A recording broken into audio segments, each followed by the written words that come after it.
शुभ संध्या channel के अनुयायियों movie world plus आप सब कैसे हैं।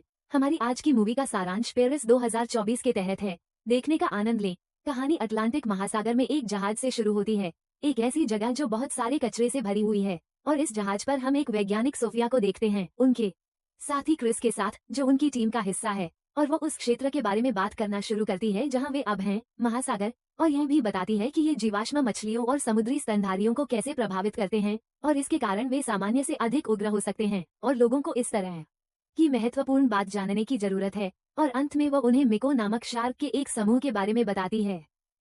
उनकी टीम का एक सदस्य आता है और सोफिया को पता चलता है कि उनकी मछली उनके पास के एक स्थान पर है।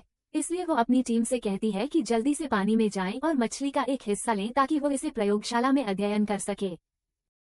उसके शरीर पर जो कचरा था वो भूख से मर गई क्योंकि उसने कुछ नहीं खाया और ज्यादा समय नहीं बीता।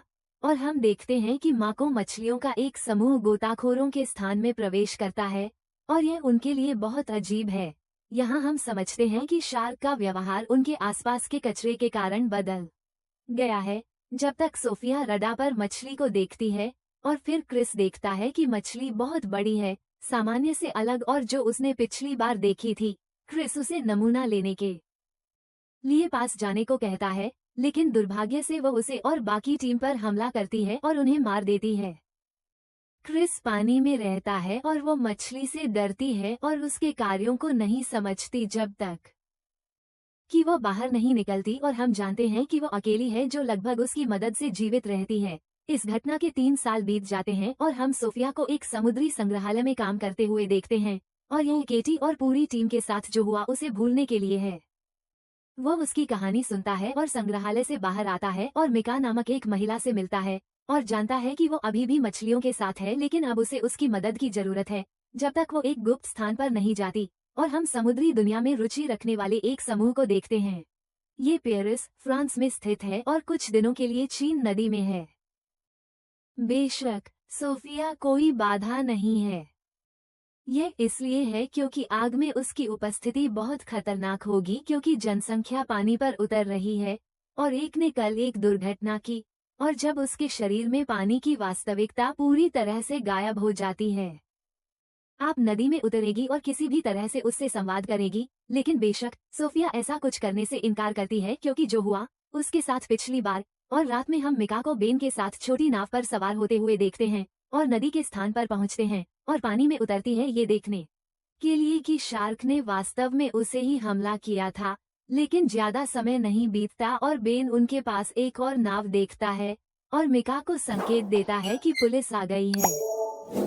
पुलिस और दूसरी तरफ सोफिया अपने घर में है और अपने साथी क्रिस के मरने से पहले की फुटेज देखती है। बेशक जब तक वो फिर से शार्क को सराय में देखती है जो उसी नदी में जाने की कोशिश कर रही है।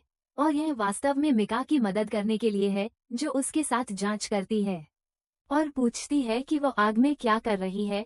तो उसके पास सच्चाई है, इसलिए वो समझना चाहती है कि आग में एक शार्क है। और उसी समय एक रिपोर्ट आती है कि कोई नदी में मर गया और इसका मतलब है कि नदी में एक शार्क है। आप खुद विषय देखती हैं और बेशक किसी भी चीज में उनकी मदद करती हैं। और बेशक एंजल को आश्चर्य होगा कि एक पैसा आग तक कैसे पहुंचा, और एक और कुआं भी। और हम जगह के प्रबंधक को देखते हैं और उसका नाम एंजल है और यहाँ वो इस बारे में बहुत कट्टर है। वे वास्तव में निर्देशों को सुनते हैं और सोफिया के साथ बड़ी संख्या में पुलिस ले जाते हैं और यह उन्हें शार्क से छुटकारा पाने में मदद करने के लिए है। लेकिन वो मिका को नहीं लेता और इस समय उसके दोस्त के बीच बात करता है और यह शार्क पर लगे ट्रैकिंग डिवाइस को निष्क्रिय करने के लिए है क्योंकि शक्ति निश्चित रूप से इसे हटा देगी। और दूसरी ओर सोफिया वास्तव में यह नहीं जान सकती कि शार्क का स्थान क्या है और इसे निर्धारित कर सकती है। उसे कुछ भी मायने नहीं रखता सिवाय इसके कि वो इस मछली से छुटकारा पाले।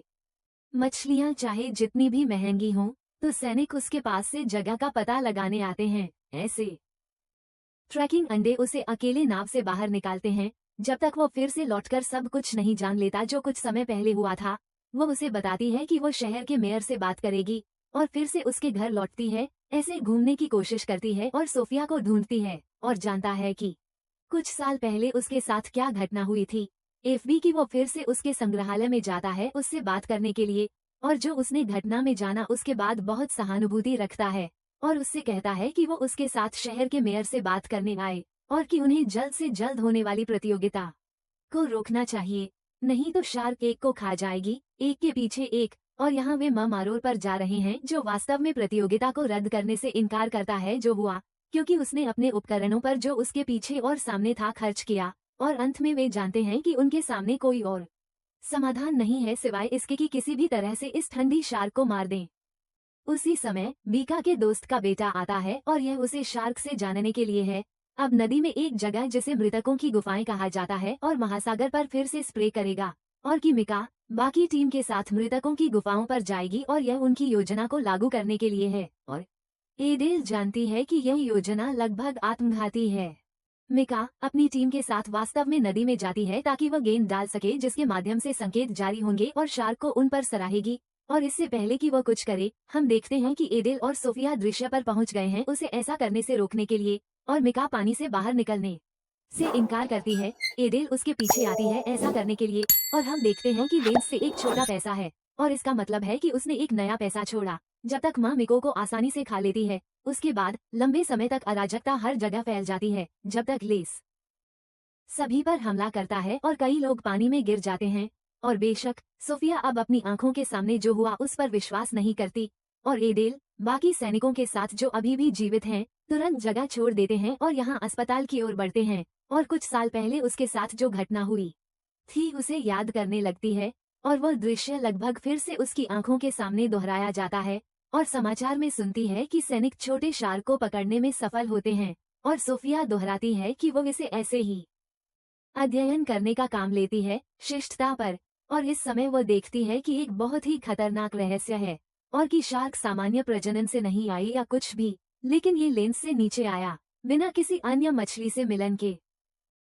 जिस दिन शहर का मेयर एडेल और सोफिया को बुलाता है और यह कल जो हुआ उस पर मजाक करने के लिए है और लोग जो उनके कारण मरे, बेशक। और यह भी जानता था कि अब कार्य सेना के साथ होगा, पुलिस के साथ नहीं। एडेल सोफिया के साथ कैफे में, और यह उस कार्य के बारे में सोचने के लिए है जो उनसे चला गया और कि उन्हें दौड़ शुरू होने से पहले शार्क को खत्म करना होगा, क्योंकि यह एक पागल विचार होगा। और फिर से विभाजन पर लौटें। और एडेल सैनिकों से ईमानदारी से बात करती है और कि कार्य लगभग असंभव होगा, लेकिन उन्हें एक दूसरे की मदद करनी होगी वसंत से छुटकारा पाने के लिए, नहीं तो प्रतियोगिता एक आपदा में बदल जाएगी। वास्तव में एक देवदूत भी उसे इसमें मदद करेगा कि वे ऐसा करें और वो उन्हें समझाता है कि वो निष्पक्ष लगता है वहाँ नई योजना। और जब वह चालों के साथ समाप्त करता है तो वह मृतकों की कब्रों पर, और योजना बहुत सरल होगी, वे इसे हटा देते हैं और सब कुछ पहले सामान्य रूप से चलता है।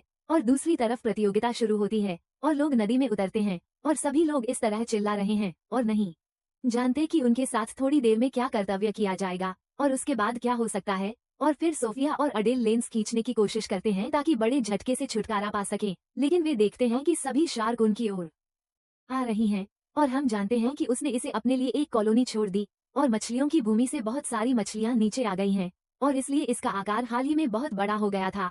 और निश्चित रूप से कोई भी इस पर ध्यान नहीं देता कि क्या हो रहा है, जब तक हम देखते हैं कि एक मछली एक अधिकारी पर हमला कर रही है। और यह समाप्त करने के लिए सोफिया और अडेल इस जगह से जल्दी बाहर निकलना पसंद करते हैं और सराहना करते हैं कि वो तुरंत बाद में जगह को उड़ा देती है, एक बार में इन मछलियों की बहुत बड़ी संख्या से छुटकारा पाने के लिए। और दुर्भाग्य से नाव पर मौजूद बहुत सारे अधिकारी मर जाते हैं और सोफिया अडेल के साथ पसंद करती है जो अभी भी जीवित है और उनकी किस्मत अच्छी है।